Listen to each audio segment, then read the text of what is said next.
Chicago's very own WGN News. Chicago's Mayor Brandon Johnson rolled out his budget proposal last week. It includes a head tax on companies with more than 100 employees. It's a way he says will raise more funds for the city. It would be $21 per worker per month. Jobs expert Tom Gimbel is here. Tom, you think this is a good idea?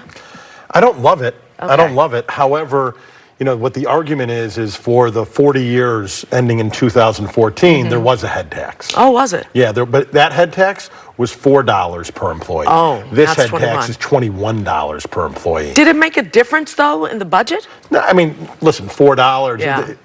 You're not talking. They say that this will raise approximately $100 million a year.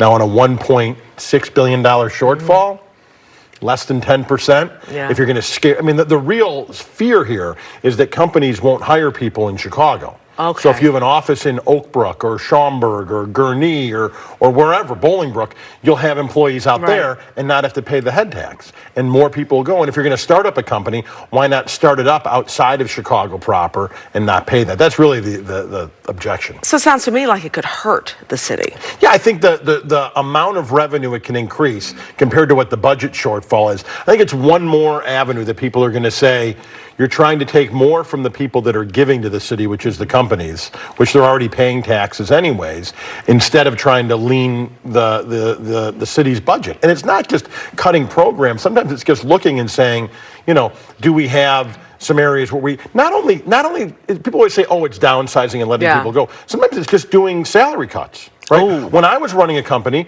we would sometimes say, instead of laying anybody off, maybe we give everybody a 5% pay cut. Okay. Right? And instead of, do people want to come together to keep the jobs of everybody? It's a very interesting proposal, right? To say, do people really care about the needs of the many over the needs of the me? Right. Right? But nobody wants to take a 5% cut either. No, but it's better than being unemployed. That's true. That's true. If you didn't know who was going to be cut. Yeah. Right? So there's a chance that it could be you. Okay. Would you rather take a 5% cut? 5% cut. Or roll the dice that it might be you? 5% cut. That's kind of the argument here, Yeah. right? And so we have to look at alternative measures because it's easy to say, oh, any company that has over 100 employees, they're making a ton of money, tax them. Yeah. Right? But at the end of the day, if that encourages them to leave Chicago or not hire people in Chicago or move people out of Chicago, it's a negative impact. So what companies are we talking about? Like big, juicy companies? No, or? anybody. Any company, I think it's over 100 employees, right? So you're talking about a company that was a startup 5 or 6 years ago, and now they've grown to a point of 100 employees. Now there's another tax. They're like, yay, but now not yay. Correct. Yay, but not. I think you hit the nail right on the head. Yeah. Right there. Yay, but not yay. And this is what happens. It's like saying to a kid, right?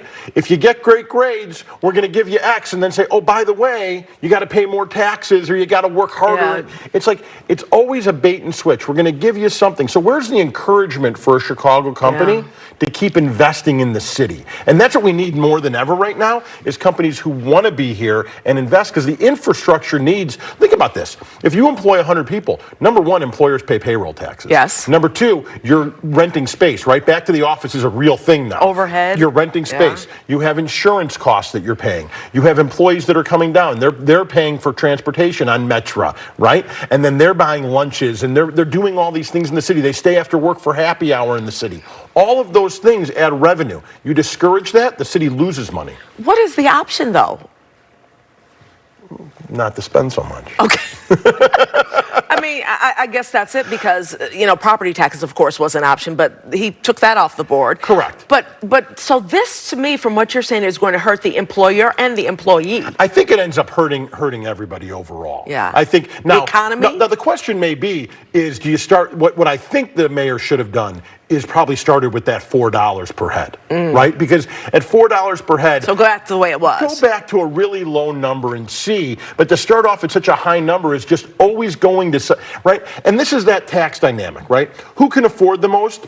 The biggest and the wealthiest. Who pays the most already? The biggest and the wealthiest. So it's one of these dynamics that is really hard to figure out how to do it. But if you're not going to volunteer and say, we're making some cuts in some areas, it's hard to keep taking. And that's the dynamic that business has with City Hall right now. I always get such good information from you, Tom. I give you the best I can. Thank you. I appreciate it. Thanks a lot.